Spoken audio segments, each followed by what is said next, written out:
When the Iron Curtain was drawn across Europe after World War II, people felt trapped. All sorts of stories began to be told about people who had escaped the communist regime, and they were being reunited with their families in the West. And I don't know if you remember, sometimes on the evening news, we get to see some pictures of when the family members would see each other for the first time, and the sight of arms being thrown wide open, the running to one another, the embrace that didn't want to let go, the dancing, the screaming, the tears of joy. In 1973, we had a ceasefire in Vietnam, and they began to exchange the prisoners of war back. And there's some iconic pictures. One of my favorites is I believe is a fellow from the Air Force getting off the plane in the United States, and they got a picture of his teenage daughter running to him with her arms open. That just symbolizes that area. One of the first exchanges, there was 143 men that got out of an airplane at Clark Air Base in the Philippines that were just out of the North Vietnam prisons, and the highest ranking officer among them was Jeremiah Denton. He'd been a prisoner for 8 years, and he stood before a microphone and he said, "We are honored to have had the opportunity to serve our country under difficult circumstances. We are profoundly grateful to our commander-in-chief and to our nation for this day." And then after a brief pause, he managed to say, "God bless America." And then he and the others who had been flown to freedom fell into their families' arms. Word can hardly convey the emotion of those scenes, those reunions. We're getting closer to a scene in the story of Joseph very similar to that. In fact, we'll see Joseph's emotions today very similar to that. As we pick up the story, the brothers are on their way back to Egypt. Remember, Simeon is still in jail. But the other 11, because they now have Benjamin with them, are returning to Egypt, and their mission has 4 purposes. The first is to show their good faith, right? They got to go back, they got to prove to Joseph that they're not spies, that they're honest men is the second thing. They need to ransom Simeon, and they got to get more food because the famine's still going on. They're also bringing back that original money that they got home and found in their sacks. All the money that they thought they had paid for the food. They don't want to be accused of being thieves, so they brought all that money back, and then they've doubled it because they got to buy more food. Along with special gifts, pistachios, figs, all the things that would be native to Canaan. They're taken back to Egypt to offer gifts. And then they're also bringing, I think, a lot of questions.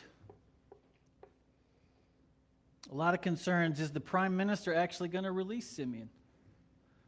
Will he look with favor on us for returning the money? Or are we going to be imprisoned like our brother? Will he let us return? Maybe a little stressed out, huh? And a long time to talk about it. It took about 3 weeks to make that journey, so they had a lot of time to talk about it. They had a lot of time to complain about how long Jacob kept him at home before he sent him. You know, we could have been done with this last year. We could have had food. We wouldn't have to worry about this. Or, God's still on to us for that. We should never have sold Joseph into slavery. They shouldn't have sold their dad either. Fortunately, they made better choices about that. Sorry. Genesis 43, verse 15. Let's look at the passage. So the men packed Jacob's gifts and doubled the money, and they headed off with Benjamin. They finally arrived in Egypt, and they presented themselves to Joseph. When Joseph saw Benjamin with them, he said to the manager of his household, "These men will eat with me this noon. Take them inside the palace, then go slaughter an animal and prepare a big feast." So the man did as Joseph told him and took them into Joseph's palace. I think guilt plagued Joseph's brothers. It weighed heavily on their shoulders. It whispered in their ears. On more than a few occasions over the last year, they had relived what they had done to Joseph 20 years earlier. I think probably in those 20 years, they relived that. You know how guilt sits there and eats at you? Something happens, it brings it to mind, and you remember that, and you go, "Oh, gosh, why did we do that? Why did I do that?" All those recent events to and from Egypt, their discussion with their father had caused them to remember. And remember, we talked about a couple weeks ago how it pricked their conscience. And then the writer shifts the scene to Joseph, who had probably been waiting and wondering what his brothers would do. Are they going to come back? Are they going to abandon Simeon like they abandoned me years ago? But he sees them, and he either counts how many there are, or he recognizes Benjamin or whatever, and don't you know his heart jumped when he saw his full brother? Benjamin would have been probably 7 to 12 years old when Joseph was sold into slavery. So old enough for him to recognize, but it had been a long time. Joseph's heart jumped. It was full. Joseph says to his servant, he says, you know what, we're going to have a feast at noon. We're going to celebrate. And he orders his steward to bring the guys into his home. Now, I wonder what the steward thought about this. You know, here's all these fussy, dirty nomads coming in, and the prime minister wants to have a feast with them. He might have thought he had lost his marbles, but he obeys, and he goes to prepare. Verse 18, the brothers were terrified when they saw that they were being taken into Joseph's house. It's because of the money somebody put in our sacks last time we were here, they said. He plans to pretend that we stole it, and then he's going to seize us, make us slaves, and take our donkeys. The brothers approached the manager of Joseph's household, and they spoke to him at the entrance of the palace. Sir, they said, we came to Egypt once before to buy food, but as we were returning home, we stopped for the night and opened our sacks, and then we discovered that each man's money, the exact amount paid, was at the top of his sack. Here it is. We've brought it back with us. We've also got additional money to buy more food. We've got no idea who put that money in our sacks. The brothers are freaked out, right? They're owned by fear. Their own guilt magnified their anxiety. Unresolved guilt always does that. You're always worried that you're going to get caught. And so they stumble all over themselves trying to explain to the prime minister's steward.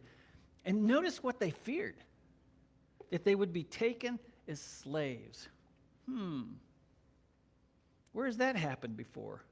Same thing to the brother that they sold, right? Paralyzed by guilt, they fear the worst. But Joseph, dominated by grace, is planning the best. He's got a feast prepared for him. Guilt does strange things to our minds, doesn't it? Proverbs 28:1 makes the observation that the wicked run away when no one's chasing them. When you feel guilty, you see accusation everywhere. You see danger everywhere. When I was growing up, sometimes Mom would go run an errand. And she would say, while I'm gone, you should do this. When I heard the garage door go up, I would often go, oh, I got to do this. Mom could walk in and go, have you done this? If I hadn't done it, then my guilty conscience would go, yes, I got it done, or, well, no, and I had a bunch of reasons why. But it was not ever a peaceful response when she asked that question, unless I had done it and I didn't have a guilty conscience. And then I could go, yeah, Mom, it's done. She's here. You can verify all those facts. Guilt makes us see accusation. It makes us see danger. Guilt causes us to say some strange things at times. There was a letter to the IRS a few years ago. It said, Dear Sir, I haven't been able to sleep because last year when I filled out my income tax report, I deliberately misrepresented my income. I am enclosing a check for $150. If I still can't sleep, I'll send you the rest. Guilt messes with us. It certainly did with the brothers. Though they're standing in front of an Egyptian servant that doesn't really know anything about them, they spill their guts. We don't know how the money got in our sacks. We brought it all back and more money to buy food. And that's why we're here, just to buy food. We're not spies or anything, you know. I love the steward's response. Look at verse 23. Relax. Don't be afraid. The household manager told him, your God, the God of your father, must have put this treasure in your sacks. I know I received your payment. And then he released Simeon and brought him out to them. I love that. Be at ease. Chill out, boys. Relax. In the Hebrew, it's shalom or peace. And then he witnesses to them about their God. He speaks to them in their own language. Your own God is the one who put the money there. Nobody thinks you stole it. I know what happened. You gave me the money. I was the one who put it there. It was treasure from Elohim, the God of your father. No doubt that steward's response shows Joseph's influence in the life of his steward.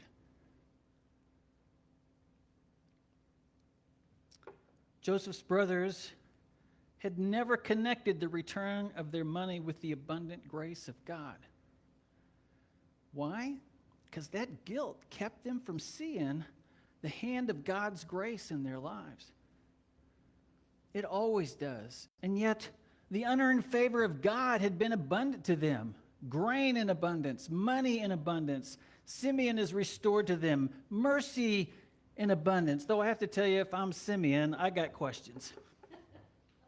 Like, I know it's a 3-week trip, and I can do the math, and I'm like, 3 weeks? Okay, give them a week, 3 weeks, that's 7 weeks. It's been a year. Where have you guys been? Verse 24. The manager then led them into Joseph's palace. He gave them water to wash their feet, provided food for their donkeys, and they were told they would be eating there. So they prepared their gifts for Joseph's arrival at noon.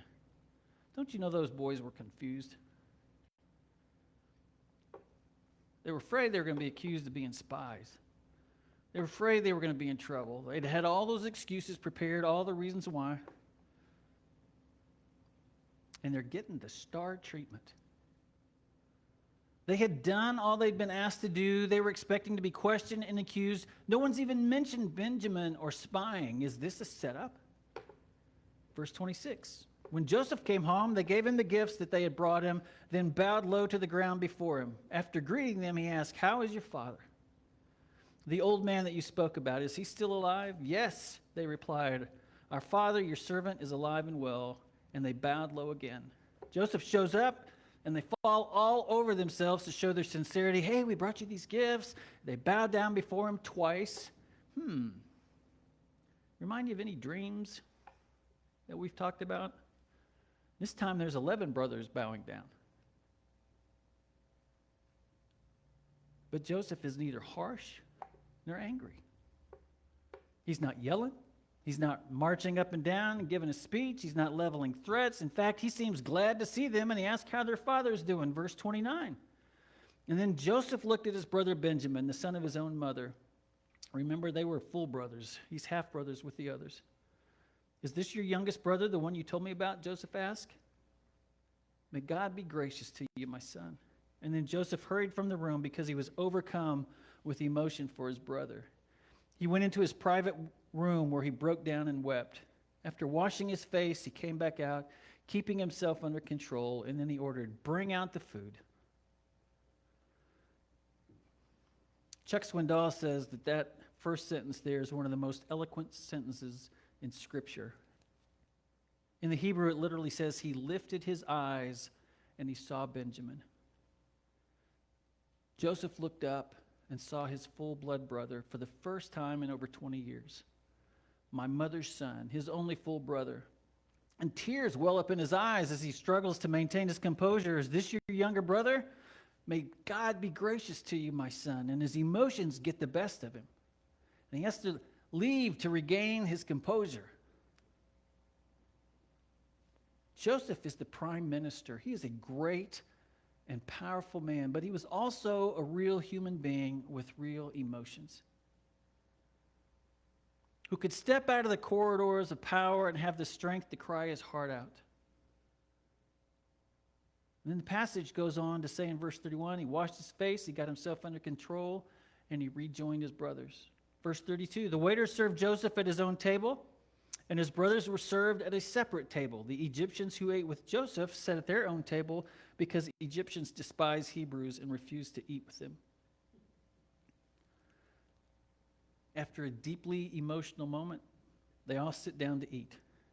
The Egyptians at one table, the Hebrews at another, and Joseph at his own table. The Egyptians couldn't bear to eat with the Hebrews.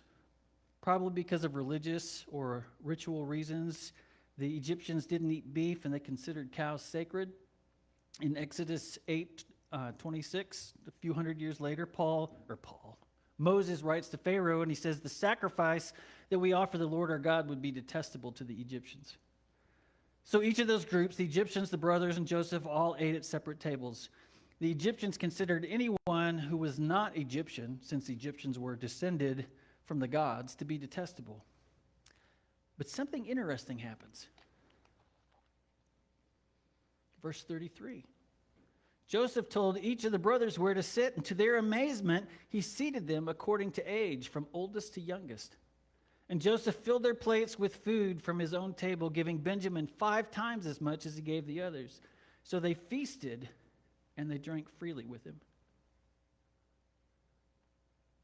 He seats the brothers according to their age, without saying anything to them about it. And the brothers are astonished and amazed. I think if I'd been them, I might have returned to being freaked out. There are 39,917,000 different orders that he could have put them in. Not only did he apparently know their family better than they thought, but then he brings out a feast, and they're astonished. Interestingly, Benjamin is served 5 times as much as the others. So I wonder if he thought, like, I know I'm skinny and the famine's gone on a while, but this is kind of ridiculous. I can't eat this much. We'll talk about that more next week. Next week, we're going to talk about that reunion and when Joseph gives the big reveal. It's amazing, isn't it? How Joseph's acts of grace freed up everyone around the table. They feasted and drank freely with him, it said. At the beginning, there was anxiety, right? And fear had gripped each of them. And now, within a brief span, they find themselves sitting around a banquet table loaded with food and, of all things, relaxing in the joyful presence of royalty. What a relief. Better than that, what grace. They were the recipients of favor that they hadn't earned and kindness that they did not deserve. And they were overloaded with an abundance of provisions that they could never repay. Is anyone surprised that they were astonished and no longer afraid? Their fear was displaced by grace. Why? One reason: Joseph. This great man, though they didn't know yet that he was their brother, had determined to forgive their mistreatment and instead demonstrate great grace. Rather than remind them of their wrongs and force them to pay for their cruelty and injustices from years gone by, he shows them favor to the maximum extreme. I don't know that I could do that. I think forgiveness is important. We're taught that as Christians. We're taught that just as Christ forgave us, we should forgive others. But I tell you, there's been some wrongs done to me in my past, and I still remember, and I still have to go, God, I forgave him. I forgave him. I forgave him. But I could sit long enough, and I could think about it, and I could get angry all over again. And I could think about how much it hurt at the time, and how wrong it was, and how unjust it was, and how God didn't punish them quite like I hoped he would. Joseph had had 20 years, 13 of them sitting in prison, to think. And yet, instead of going that route, he forgave. And when he sees them, don't you know it stirred emotions? He hadn't forgotten what happened. But we have no indication that the emotions that were stirred were anger and a desire for vengeance. Now, maybe in the quiet of the evening, during that year while they're gone, he wondered, are they still the same? Maybe they're just going to leave Simeon here like they left me. No, I'm not going that. Not going down that road. I think we see from him a genuine joy that they're back, a testimony to God working in his heart and him allowing God to work in his heart. And I think Joseph's life, we talked about this before, that he kind of gives us an Old Testament picture of Jesus. His life offers us a magnificent picture of the grace of God as God came to our rescue through the person of his Son, Jesus Christ. So many come to God like Joseph's guilty brothers, feeling distance and fearing the worst from God, only to have him demonstrate incredible generosity and mercy. Instead of being blamed, we're forgiven. Instead of feeling guilty, we're freed. And instead of experiencing punishment, which we certainly deserve, we're seated at his table and served more than we can ever take in. For some, it's too unreal. And so we desperately plead our case only to have him speak kindly to us, promising peace to us in our own language. And then we try to fend off his anger by bargaining with him, maybe thinking if our hard work and our sincere efforts, we're going to pay him back for all those evil past things we did. But to our astonishment, he never even considered our attempts important enough to mention. What we had in mind was earning it just enough to at least silence our guilt. But what he had in mind was overwhelming us with such an abundance that we'd realize that we can never, ever, ever repay it. What a beautiful picture of Christ at the cross. Bearing the sins that we committed, forgiving us in the process. Isn't it amazing? The one who was rejected is the same one who worked so hard to get us reunited with him. We celebrate Independence Day. A few weeks ago, Terry Wilkinson preached on it's for freedom that Christ set us free. That's our real independence. As Jesus set us free from sin. He offers to set us free from sin. You know we still struggle with it. But he sets us free from being chained to it where we have no choice but to sin. He sets us free from the eternal consequences of our sin. He empowers us to begin to live a life different than we lived before. I love Isaiah 30:18. Therefore, the Lord longs to be gracious to you. And therefore, he waits on high to have compassion on you. For the Lord is a God of justice. How blessed are those who long for him. We get this idea sometime that God is so angry. He's got a giant wooden spoon. He's up there just waiting. He delights when we step out of line so he can just whack us. And so we tend to run from him and we tend to hide. And Scripture says that's not the point. God disciplines those he loves, but what God wants, he longs, he yearns to be gracious with us. Isn't that good news? Do you long for him?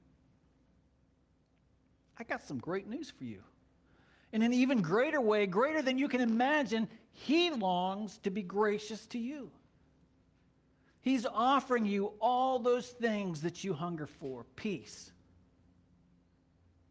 release, freedom. The table is loaded, and he is smiling, waiting for you to sit down and enjoy the feast that he prepared with you in mind. Frederick Buechner is a writer and a theologian, and he wrote this: grace is something you can never get, but only be given. There's no way to earn it or deserve it or bring it about any more than you can deserve the taste of raspberries and cream or earn good looks or bring about your own birth. A crucial eccentricity of the Christian faith is the assertion that people are saved by grace. There's nothing you have to do. There's nothing you have to do. There's nothing you have to do. There's only one catch. Like any other gift, the gift of grace can be yours only if you'll reach out and take it. And maybe being able to reach out and take it is a gift too. There may be some listening at home. There may be some here that never have accepted the grace of Jesus Christ, the offer of forgiveness for our sins. It's not a complicated process. He didn't make it hard. There's no long ordeal that you have to go through. It's simply admitting that you're a sinner and you need that grace. You need his forgiveness. And inviting him, asking his forgiveness and inviting him to take control of your life. That's all it is. There's no special prayer. There's no incantation. You just have a conversation with him and tell him that. And I think for those of us that have made that commitment, whether that was last week, 20 years ago, 50 years ago, we need to not forget grace. It's easy to kind of get going along, isn't it? And forget grace and think, I blew it last week. I got to earn it back this week. And sometimes we spend so much time working to earn God's favor, which we can't earn, we wear ourselves out. And we forget that he has invited us to the banquet table to fellowship and to enjoy our relationship with him and to be able to express our love to him while he expresses his love to us. That's Christianity. That's grace. You can come to church all you want. That's not going to earn grace. Though I like to have you here. Please be here. Please invite your friends. Please tell the people watching at home that they can come and have a real life experience. They don't have to stay at home and watch. We love to be together because we love God. But all those things, sometimes those churchy things that we try so hard to do, they don't earn any more favor than we already have from him. All we got to do is come and sit at the table and enjoy fellowship with Jesus. Let's pray.